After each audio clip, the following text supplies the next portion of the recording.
Hello, hello, all. Thank you for joining us again on the Almost Brothers podcast. Hey, will you do us a favor? If this podcast has meant something to you and encouraged you, will you consider becoming a monthly supporter? You could do $3, $5, $8, or $10 a month. What this does is this helps financially support the podcast so that we can continue to put out content and help better serve you. So if you would, down in the show notes, you can click the link, support, and become a monthly member. We love you. New episode coming your way.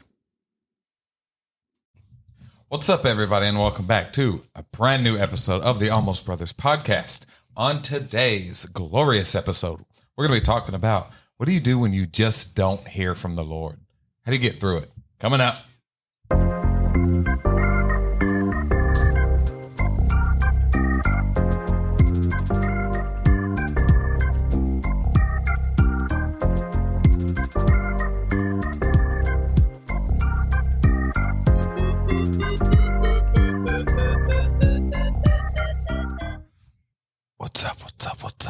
What's up, everybody? Welcome to the Almost Brothers podcast. I am your host, Michael, here as always with my co-host, Jeremiah. Hey, what's up, everybody? How are you doing, Jeremiah? I'm good. I don't even have a voice that whispers. All right, like your whisper voice is a normal. Yeah. I can't remember what that's called, but like some of the youth said, you should do a service where you preach like that, where you do, like, because apparently it's a thing now. Just a whisper all the time? Yeah. It's like people, I know, like they'll whisper and talk to you, and then they'll like eat chips. Oh, no. And like open candies. I'm too loud for all And that. like people will sit and watch that. They're like, oh, it's so soothing. I'm like, it's stupid, I think is the word you're looking for. Yeah. Yeah. I couldn't do it. No. It drives me crazy. So how you doing, Jeremiah? Man, I'm good. This weather is beautiful. I know you hate it, but it's like 65 degrees in late December. I'll take it. Week before, 4 days before Christmas, and it's 60 degrees. Sun outside. shining. It's nice. People out mowing their yards. Like, what in the world? That's not what it's supposed to be. But hey, we're blessed to be here. Yes. Yeah. So it was funny because we were just sitting here. We kind of didn't have a topic this week We to talk totally about. didn't have a topic this week. Yeah. So our topic was, not hearing anything. So Right. I think it's a relevant thing to talk about. So, Yep. man, I know those are the hardest seasons when you don't know. You've got decisions to make because we always have big decisions in our lives, but you pray about it and you just have no idea what to do Right. because you're not hearing from the Lord and you don't know if the decisions you're making are the right ones. So what's your go-to when you just don't hear anything from the Lord? It's really an uncomfortable scenario to be involved with. But I think we all go through those times where the Lord's not speaking to us. And sometimes, he's really speaking clearly and you're taking the right steps and you're hearing from the Lord. And then other times it's just like he gets quiet, and I don't know that it's if he gets quiet or if we are just not hearing, because it says that he's a still small voice and, it's not like it's real loud, and obvious all the time. But I guess my go-to is just to, when I'm not hearing from the Lord, sometimes I'll try to like fast a meal or, do some fasting or, just increase prayer time because, reading the word and praying is how we hear from God, or it's how I hear from God. Yeah. Rarely do I ever really hear, his voice just dropped into my spirit. Most of the time it's revelation through reading the word. Right.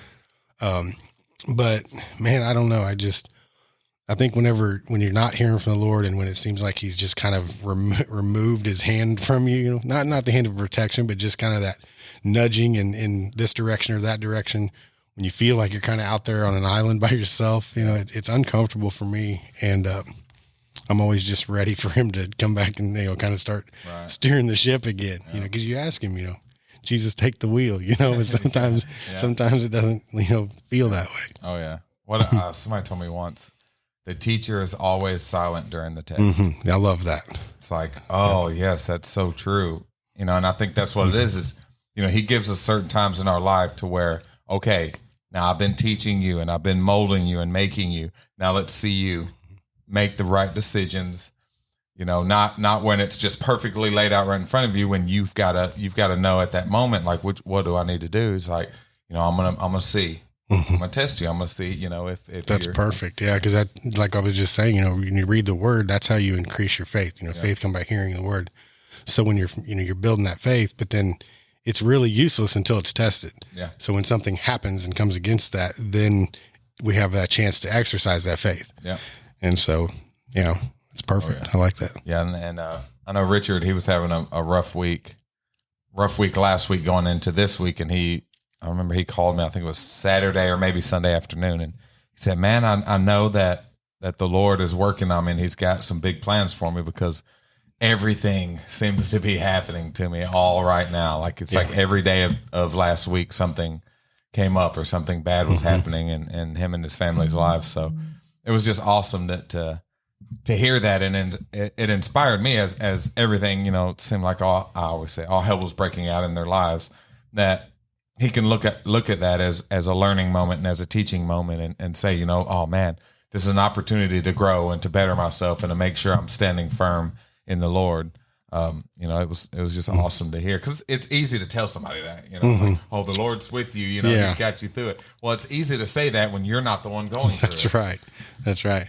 Yeah. It goes right along with, I went to Teen Challenge on Tuesday and Wednesday. I worked up there, and Wednesday I got to go up and listen to Pastor Bullen speak at chapel.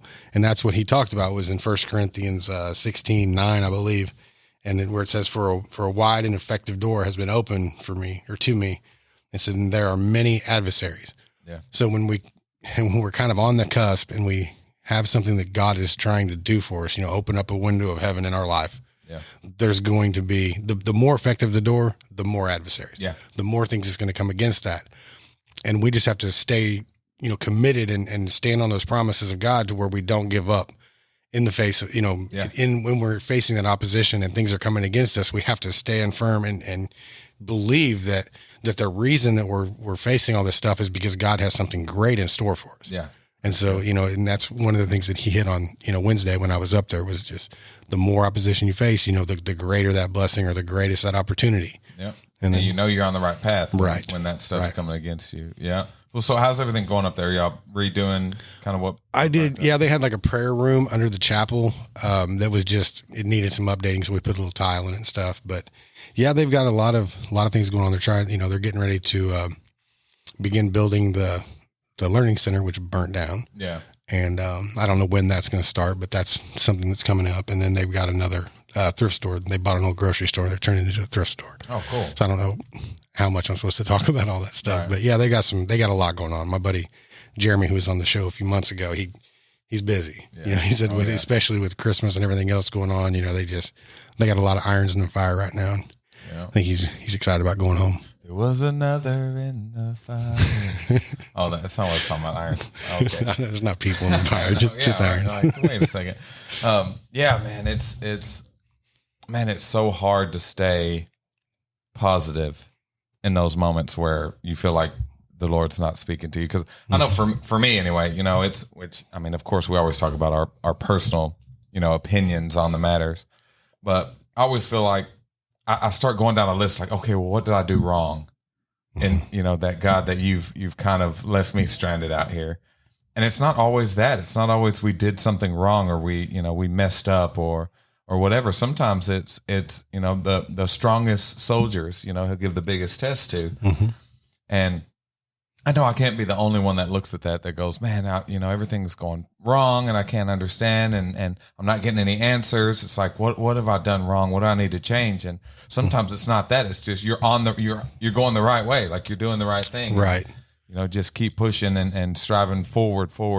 And I know that in ministry, just that I haven't been involved with it as long as you have, but just through, talking to you and talking with my wife, because she's been in it a long time too, where it seems like when you first get in, there's a lot of people there supporting you and patting you on the back, telling you how proud of, they're proud of you and they support you and they recognize what you're doing. Yeah. And then the longer you're involved in it, that kind of just goes away. Yeah. And then, there's just things that begin to be expected from you. Yeah. It's not that it's going unappreciated, but it feels that way because you're not getting that feedback of man, I appreciate this, man. And a lot of times you do get that and it feels good, but I think that we have to push through that to where we're not doing it for the recognition, but we're doing it as unto the Lord. Yeah. And so, we get our reward from him. We get our attaboy from our Father in heaven, which it should be enough. But, man, I think we all like to hear that. Yeah. And so, to just continue to push when we're not feeling it, we're not hearing it, and we're tired. Yeah. I think that's tough in ministry. Yeah. Well, it's in anything. It's just like, so it's just like, say, you decide you want to, New Year's coming around. I want to get in shape. I want to, lose 20 pounds. And you do it. Oh, what? Did I get, man? I need to lose some weight. And you do it, and you lose that 20 pounds, and everybody is coming, oh man, you lost some weight. You look good, or you look thin, or whatever. And you keep that up, keep it up for 6 months. Nobody's going to come around and say, oh man, you still look good. Weight. Yeah. You're because it's expected. It's doing something is when you get the recognition. Maintaining something is when it's expected of you, and people don't recognize it because you've been doing it. And I think that's a good. I can't remember what preacher it was, but he said the greatest compliment that you can get, like he was just talking about preachers, is not getting compliments, because that means that the expectation bar is set high for you. Right. If somebody has to come up to you and say, oh, you done a great job, then they expected you to do less than that. Right. So like, wow, we really got something out of the sermon today, Pastor. Well, I hope you do every week. Yeah. Like, wait, this week? You didn't say that last week. Wait a second. Yeah, exactly. So he said that, the greatest compliment is if people don't compliment you, because then, they expect that greatness out of you. And, I know for a lot of people, it's hard. It's hard to self-motivate. We need that pat on the back, or that good job, or that, hey, you're doing great. It's hard to self-motivate and look in the mirror and say, hey, nobody talked to me today, or nobody said anything great, but I know I'm doing the right thing. I know I'm doing a good job. And it's hard to push ourselves, like they say, the cat is away and the mice will play. Right. So it really is. It's hard to I was over kind of a crew of a couple of us at the place. At the place. At the place. It wasn't the eBay, but, no. And that's what it was. If you didn't show up, nothing got done. And the next day you come back and it's, everything's a mess. And it's like, man, that's how we are. When it's time to motivate ourselves, we don't want to do that. We don't want to push we want somebody there to see it. So many people want to be, right next to the pastor and, hey, look at me, see, pastor, I'm serving. But then when the pastor's not around, they don't want to do anything. Right. It's like that's when you really got to check your heart and see what you're doing it for. Like you said, we don't do it for the pat on the back. Yes, that's great. It's great to have, and it really motivates you, but you're doing it for that heavenly pat on the back. And that's that's kind of what my point was, that everybody, we're supposed to encourage one another.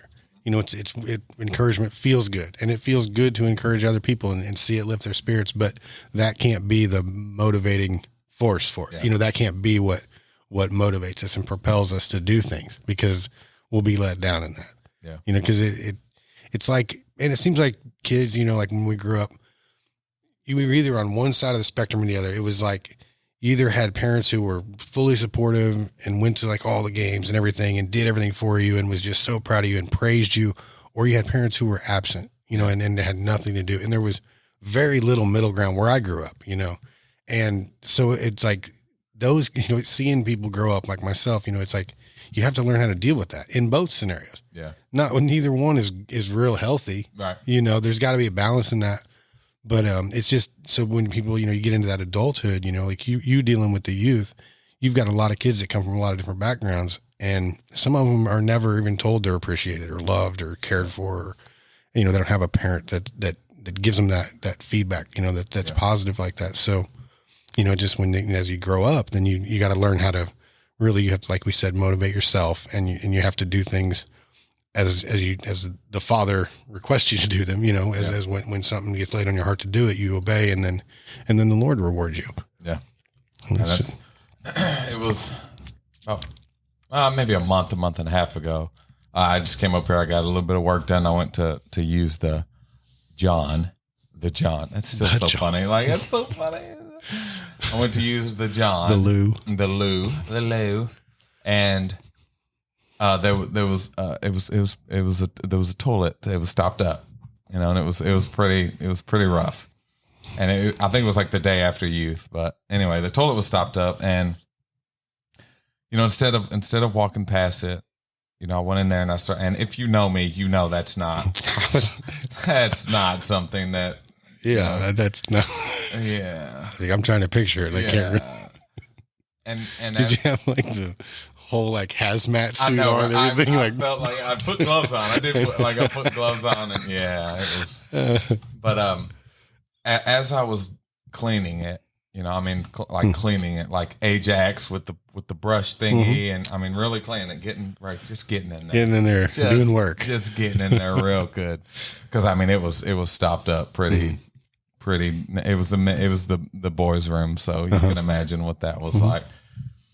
But you know, I was just in there cleaning it, and I'm like, this is what ministry is. Like, this is what it's about. It's about doing those things when no one else is around, that no one else sees it or knows about it. Like, this is what ministry looks like. A lot of people really have this picture in their head of somebody on a stage behind a microphone, and it really is just doing those little things that have to get done, you know, that nobody else, you know, wants to do. Nobody wants to do that stuff, you know, but that's what it's about. And it's awesome. You know, I can't praise our pastor enough that, you know, he's got the kind of heart and the kind of willingness to do stuff like that, to where it goes unappreciated and it goes overlooked, and he still does it because that's what his heart is. right? You know, that's what he knows ministry is, and he's just awesome, and he sets that bar for the rest of us here, or he sets the bar that we all should be striving for. You know, a lot of us fall short, and you know, they say, you know, 10% of people in the church will actually, you know, help do stuff, you know, but it's just amazing to be around people like you and Richard, Twan, and Rob's up here right now working his butt off.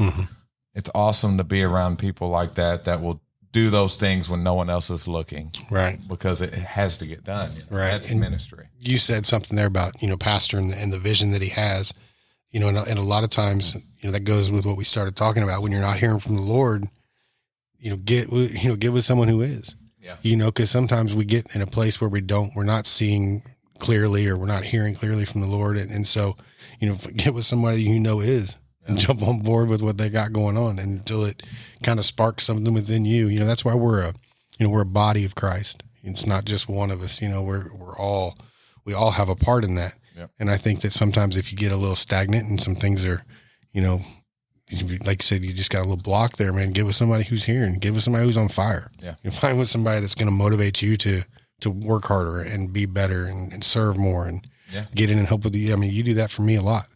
And because I could very well just sit back. You know, it's New Year's Eve, sit back, and you know, you take care of the kids, and I'll go home.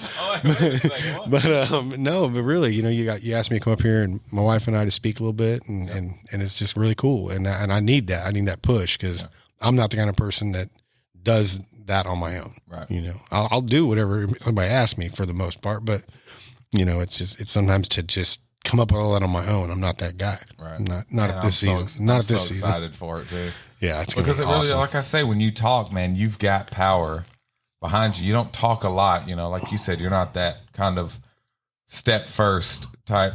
But man, when you speak, your words have such strength and such fire behind them that it's awesome listening to you. You know, so I'm very excited. I'm so excited, man.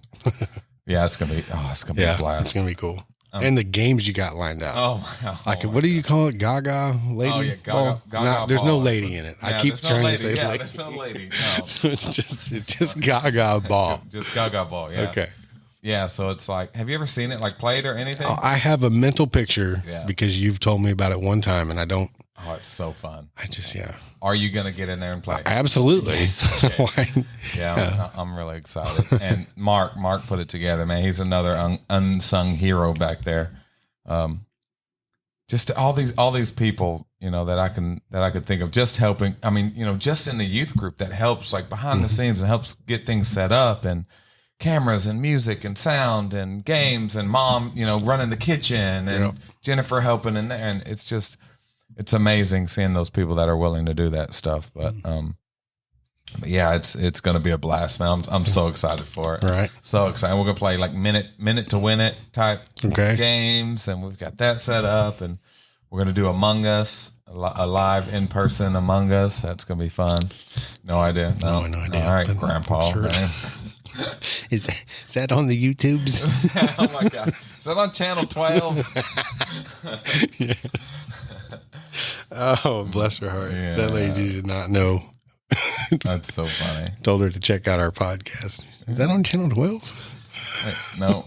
I mean, I guess we could be eventually. I don't know. For all 4 of you that watch on channel 12. That's what Mom. She's always like, "Well, can I get the internet?" And I'm like, "Yeah, you can get the internet." She's like, "That comes with Hulu, right?" I'm like, "No, you have to get Hulu. Hulu's a separate thing." Right. She's like, "So I could just get Hulu?" No, you have to have the internet to run the Hulu. Hulu runs off the internet. Well, that's just stupid. I mean, right. You have to have gas in the car to run the car. That's very good. You can't just. I was sitting here trying to think of how you'd explain that, because I go through that stuff with my parents too.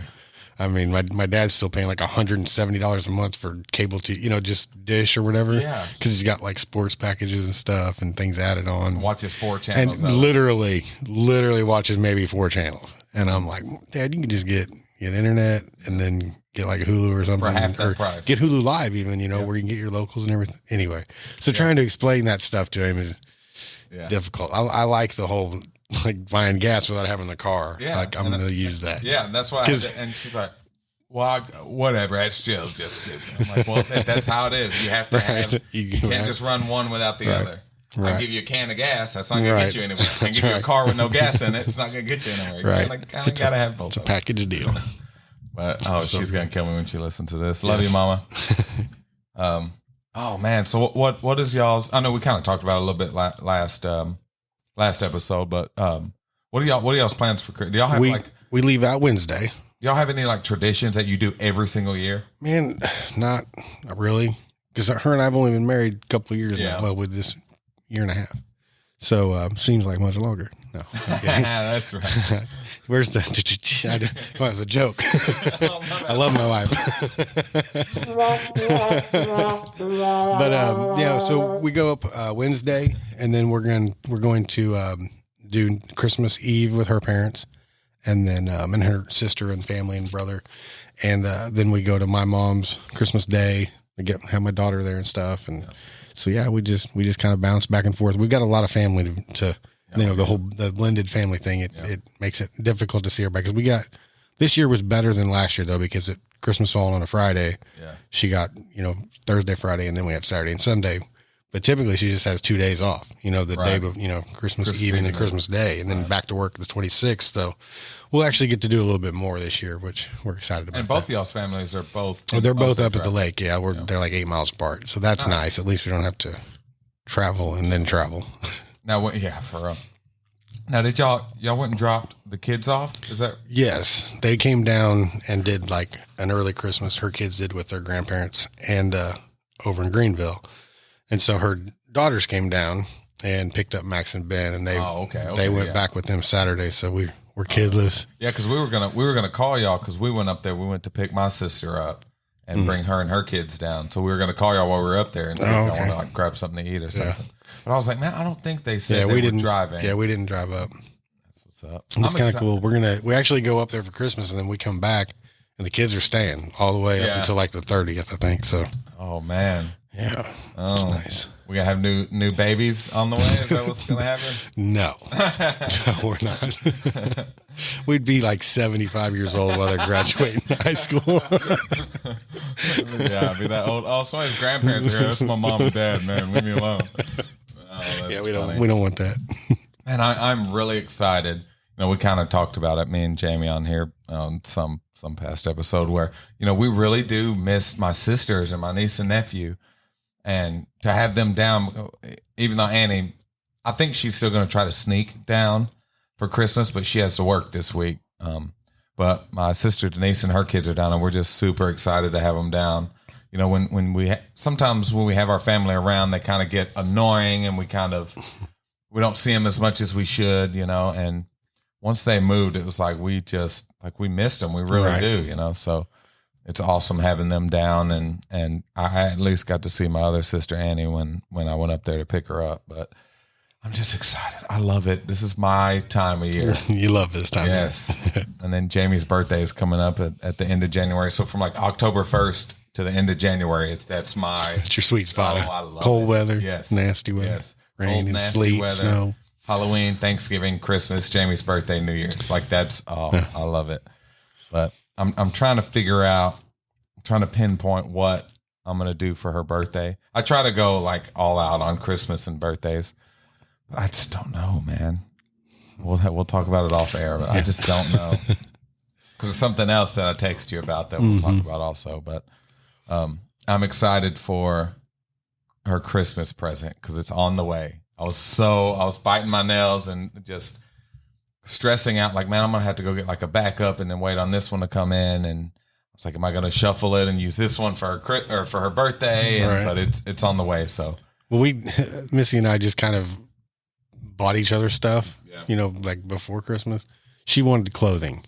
I needed some things for school. So I was like, you know what, let's just get these things and that'll be, we're still, can I do something small, but for the most part, like the other night we went over to the Bluff. It was when we got rid of the kids. And she never buys for herself. She's got that mom mentality. Like, I don't need that. I could spend that on my kids, Yeah. She really just doesn't ever treat herself, especially like clothing and stuff, So we went to Marshall's and I'm walking with her and I'm like our shopper. Yeah. You know what I mean? Personal shopper, You've seen yeah. them personal shoppers. Yep. So I'm like, well, look at this. This would be cute. I'm like, you tell me why I'm doing this, I'll deny it. But anyway, so I'm like, look at this. This goes good together. And I was helping her, right? And then anything she would be like, oh yeah, that is cute. I like that. I'm just like, whoo, throw it over the arm. Like, let's keep going. And we just kept going until I like barely could carry what we had. I'm like, I guess I should have grabbed a cart. But anyway, if I'd have grabbed a cart, we might still be there. right, So, right now. Right. So anyway, we got her a whole bunch of stuff, so she got several outfits and stuff, and she's got, cool stuff to wear for Christmas, to see family and go to church, new church outfits, that stuff's important to women, so. Oh yeah. And I I guess I can't say anything, dude. That's what I'm saying. It like I'm getting convicted, like I'm the world's worst. Me and Rob were talking about like your shoes because he said you walked in the other day or something and you had like your shoes on, and he was like, "Oh, them new?" You're like, "Yeah, they're new." But yeah, I know one thing. Jamie called, so we're gonna. Oh yeah. Yeah, I'm gonna get Call her on back. and see what she got to say. See what she wants. She's like, "Hey, babe." Hopefully she's in a good mood. Hello. Hello. Hi. Well, hey there, honey. Am I on speakerphone? You most And certainly am I are. on Welcome to the podcast? Almost Brothers podcast. Hi, Jamie. I flipping knew it. How was your day? I wasn't gonna answer either. Are you? How excited on a scale of 1 to 10 are you for Christmas? 10. That's what I'm talking about. What did you get me? I'm not telling you. Just kidding. I got a notification today. I told you I was nervous about yours. It's almost here. What is it? Oh, let me tell you. Nope, absolutely not. Well, He won't even tell me. You told Jeremiah? No, he won't. Oh. No, it's Why just won't like you some, tell I don't know, it's him? like some top secret thing. Yes, I can't have it slip out. He just said it's not worth the risk. It's not worth the risk. That's right. We're not that cool, is what he told me. You know the red phone, like the presidential phone, the red phone. You got to have one of those to find out. I'm not on the Oh my list. gosh. Yeah, but I love you. I'll call you when I get off here. All right, love you. Love Bye. you. No, she's got to love that. It's like I knew it. Oh, she's so. You would think that they like her and Richard always call while we're recording. You would think they'd know the days we Right. record on, and You'd they think. wouldn't. But yeah, it's Dumb and Dumber. I call Richard and Mom. What is it? The Wonder Twins. You ever seen that show? Like TV show? I don't think so. It's like a cartoon. Anyway, if I lay down to take a nap, one of those two, if not both of them, are calling me as soon as I lay my head down. Yeah. Like it's become like a running, like all I could do is laugh now Right. because every single time one of them two call. So I always call them the Wonder Twins calling when I'm trying to take a nap. And I don't want to turn my phone off because I don't want to, if there's an emergency or something. So, them too. Yep. Well, you got anything else on your heart, Jeremiah? I don't think so. I mean, I have a lot of things on my heart, I but did want to ask you, did Missy buy like some was it Bed Bath and Beyond or Bed and Body Works? Bed Bath and Body Works. Body Works. Some lotion. We found some up here in the office. I think it was hers. Maybe. Yeah. Yes, we ran the live feed Wednesday night. Yeah. And Maybe. I think Hunter Maybe. Hunter was putting it all over. That doesn't surprise me. Absolutely not. He was like, what in the world? I'm like, oh my goodness, that's what that Like smell this, is. it smells good. Yeah. Yeah. But Yeah. No, I don't know. I have to ask her. yeah. It's downstairs. She hasn't been stinking lately, so. Right. That stuff is strong. Oh man, that Like, stuff's he smelled super this strong. whole room up. The whole office was smelling like it. But I mean, it's better than body odor, I guess. Yeah, And Tuesday, when a bunch of guys get together, it's right. pretty musty. But A little dank up here. yeah. Yep. All right. Well, I think it's going to wrap us up for another Almost Brothers podcast. This has been Michael and Jeremiah. Remember, if you don't have a home church, come check us out at the Lighthouse in Dexter, 8:30 outside, 10 o'clock inside. We love y'all. Have a Merry Christmas.